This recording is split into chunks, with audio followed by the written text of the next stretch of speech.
नमस्कार दोस्तों, स्वागत है आपका YouTube channel learn mathematics with doctor Harish में। तो अभी तक की जो हमने क्लास 9 चैप्टर 1 में जो है सारे टॉपिक्स कवर कर लिए हैं। तो जो लास्ट टॉपिक बचता है वो है हमारा laws of exponents and indices. तो लॉज ऑफ एक्सपोनेंट्स या इंडिसेस पढ़ने से पहले आइए देखते हैं कि ये ऐसी टर्म्स जिसमें कि एक्सपोनेंट्स वगैरह होते हैं वो होते क्या हैं। सपोज आपके पास कोई एक नंबर है a और इसकी कुछ पावर दी हुई है सपोज n। तो ऐसी टर्म यानी कि एक नंबर है कोई रियल नंबर और उसकी जो पावर है वो भी रियल नंबर भी हो सकता है या फिर कोई इंटीजर भी हो सकता है।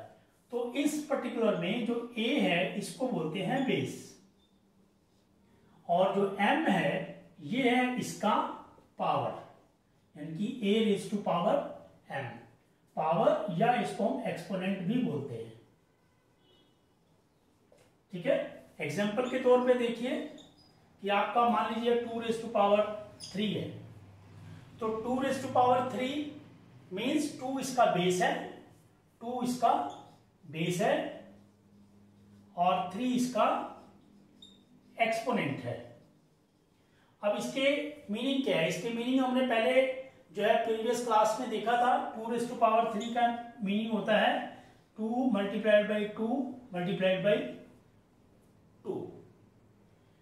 ठीक है, जैसे हमने अंडर रूट में देखा था ऐसे ही अगर 2 रेज टू पावर 1 बाई 2 हो जाए तो इसका मतलब होता है अंडर रूट ऑफ 2। ठीक, अगर एक और एग्जांपल देखिए कि अगर मान लीजिए आपके पास है 3 रेज टू पावर 4 बाई 3।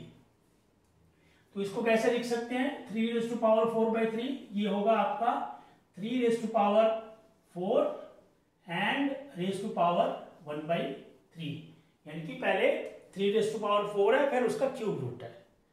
तो इस तरह की जो टर्म्स हैं इनको बोलते हैं हम इंडिसेस या एक्सपोनेंट टर्म्स। और इनको कैसे सोल्व किया जाता है उसको सोल्व करने के लिए हमारे जैसे बताया कि लॉज ऑफ एक्सपोनेंट्स है या इंडिसेस है। तो अब हम देखते हैं कि लॉज ऑफ एक्सपोनेंट्स या इंडिसेस इनको सोल्व करने के लिए ऐसे को टर्म्स को सोल्व करने के लिए कैसे यूज करते हैं। तो पहला लॉ ऑफ एक्सपोनेंट्स देखिए कि अगर आपकी दो टर्म्स हैं a raise to power suppose m और multiplied by a raise to power n। तो इन दो टर्म्स में क्या है, जो बेस है वो सेम है बट एक्सपोनेंट्स हैं वो डिफरेंट है। तो आप इसको लिख सकते हो ऐसे, बेस सेम है और एक्सपोनेंट जो है वो डिफरेंट है। तो इसमें क्या करेंगे इसको हम करेंगे कि जो बेस सेम है a और जो इसकी एक्सपोनेंट है या पावर्स हैं वो ऐड हो जाएंगी। ठीक है, so now this can be written as a raise to power n plus n। Example के लिए देखिए जैसे कि आपके पास है 3 raise to power 2 and multiplied by 3 raise to power 4। Base same है, एक्सपोनेंट्स अलग है, पावर्स अलग है। तो ये क्या हो जाएगा 3 रेज टू पावर जो है 2 प्लस 4 यानी कि 3 रेज टू पावर 6। एक और एग्जांपल देखो आप, मान लो आपके पास है 2 raise to power 1 by 2 multiplied by 2 raise to power 3 by 2। तो यहां भी बेस सेम है, पावर अलग है। तो ये क्या हो जाएगा, बेस सेम पावर्स आपस में ऐड हो जाएंगे 1 बाई 2 प्लस 3 बाई 2। जिसको आगे फर्दर सोल्व कर सकते हैं तो क्या आ जाएगा 2 LCM और ऊपर आ जाएगा आपका 3 प्लस 1 4 बाई 2 यानी कि ये आ गया आपका 2 रेज टू पावर 2। ठीक है, तो यानी कि दो टर्म्स जब आपस में, दो एक्सपोनेंट टर्म्स जब आपस में मल्टीप्लाई होती हैं और उसमें अगर बेस सेम हो तो पावर्स बेस सेम रख करके रिजल्ट में पावर ऐड हो जाती है। सेकेंड लॉ ऑफ एक्सपोनेंट देखिए कि आपका सेम बेस में अगर टर्म्स मल्टीप्लाई होने की बजाय आपस में डिवाइड हो रही है। हालांकि मल्टीप्लिकेशन और डिवीजन दोनों एक दूसरे के जो है रेसिप्रोकल्स हैं, तो इसलिए कोई ज्यादा दिक्कत नहीं होनी चाहिए। तो इसका रिजल्ट क्या आएगा, ए रेज़ टू पावर, यहाँ पे जो न्यूमरेटर में टर्म है उसमें से जो डिनोमिनेटर की पावर है, यानी कि जो न्यूमरेटर की पावर है उसमें से जो है आपकी डिनोमिनेटर की पावर माइनस हो जाएगी। सो ये a raise to power m upon a raise to power n base same है, this will be equal to a raise to power m minus n। इसको हम दूसरे तरीके से भी लिख सकते हैं। ये देखिए a raise to power m divide by a raise to power n, ये जो है ऐसे भी लिखा जा सकता है ए रेज़ टू पावर m, और जब कोई भी टर्म डिनोमिनेटर में होती है उसको हम पावर में माइनस हो जाती है। यानी कि अगर आपका 1/2 रेज़ टू पावर 3 है, ठीक है, तो this can be written as, यानी कि जब ये डिनोमिनेटर वाली टर्म को जब हम न्यूमरेटर में ले जा सकते हैं तो इसको ऐसे भी लिख सकते हैं, that is 2 raise to power -3, ठीक है। तो यानी कि उसी प्रकार हमने इसको लिखा। आप देखिए, so a raise to power m a raise to power -n, ये जो डिनोमिनेटर में टर्म थी पावर वाली, तो इसको हम न्यूमरेटर में ले जा सकते हैं, बट न्यूमरेटर में ले जाने से इसकी जो पावर है वो साइन चेंज हो जाएगा, यानी कि प्लस का माइनस हो जाएगा, माइनस का प्लस हो जाएगा। अब आपका वही पहले वाला जो रूल था वही लागू हो जाएगा इसमें, कि जो है दोनों आपस में जो है पावर्स हैं वो ऐड हो जाएंगी। तो ए रेज़ टू पावर ये दोनों ऐड हो गई। ऐड कैसे हो गई, ये हमने प्लस किया और लेकिन दूसरी टर्म जो है माइनस में है, तो इसलिए इसको ऐसे भी लिख सकते हैं a raise to power m minus n।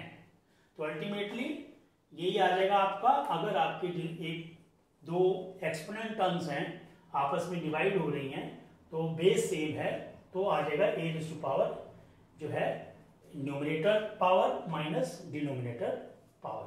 अब इसका कोई एक एग्जांपल देखो आप।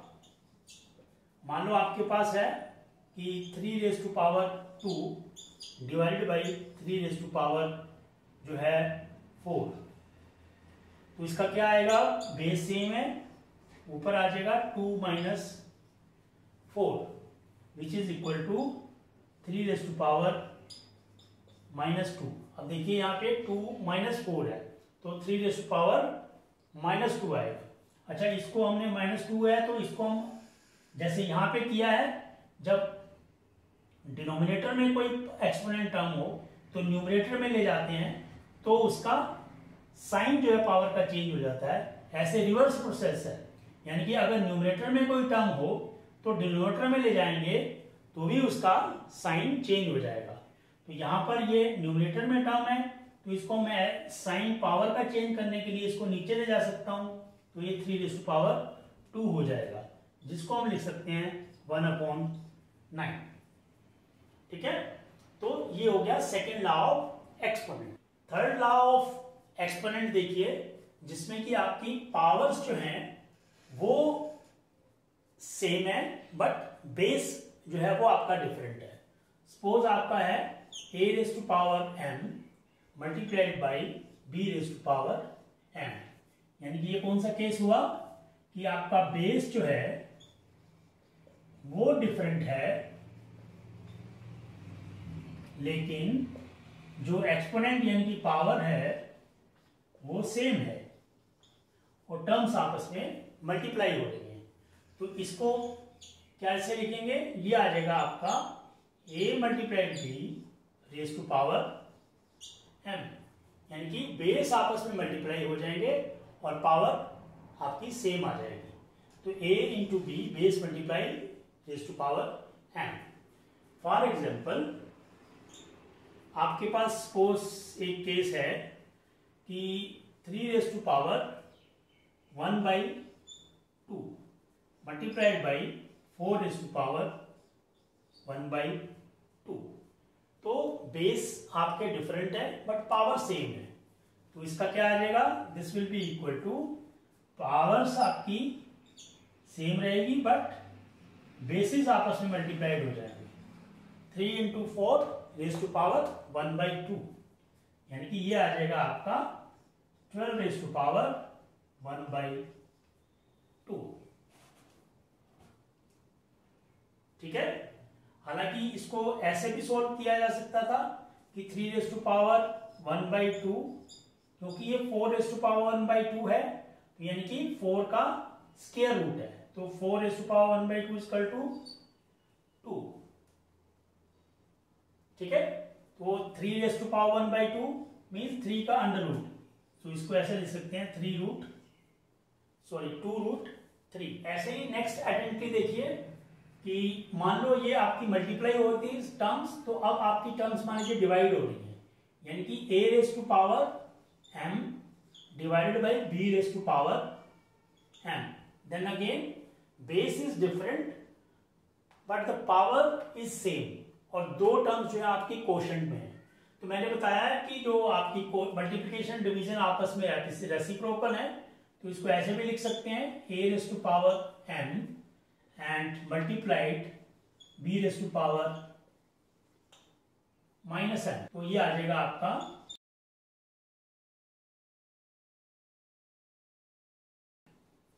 यानी कि इसको ऐसे भी लिख सकते हैं, ऐसे मैंने बताया, बट इसमें देखिए पावर सेम है, तो जैसे ये आपस में डिवाइड होंगे तो ये भी आपस में आपके जो बेसिस हैं डिवाइड हो जाएंगे, but power will remain same. For example एक केस ले लो आप कि 3⁻⁻³ डिवाइडेड बाई आपका 4⁻⁻⁻3। ठीक है, पावर सेम है, तो ये क्या आ जाएगा 3/4⁻⁻⁻⁻3। सेकेंड एग्जांपल देखो कि मान लो आपका ऐसे है 2⁻⁴ डिवाइडेड बाई 5⁻⁴। ये क्या आ जाएगा, ये आ जाएगा 2/5⁻⁴।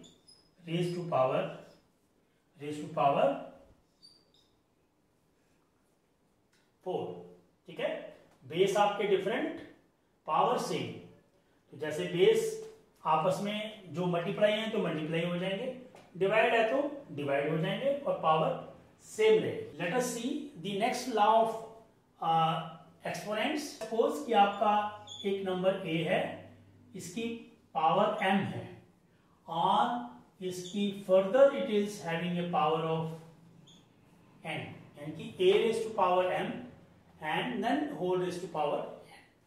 ये आइडेंटिटी है, इसका रिजल्ट जो है आपका पावर्स आपस में मल्टीप्लाई हो जाएंगे, यानी कि a⁻m इंटू n। ठीक है, यानी कि a⁻m एक पावर है एंड उसके again there is a power n, तो ये आ जाएगा equal to a⁻m into n। For example आपको ये केस लीजिए, सपोज आपके पास है 2⁻3⁻², ये क्या बन जाएगा, ये आपका बन जाएगा 2⁻6।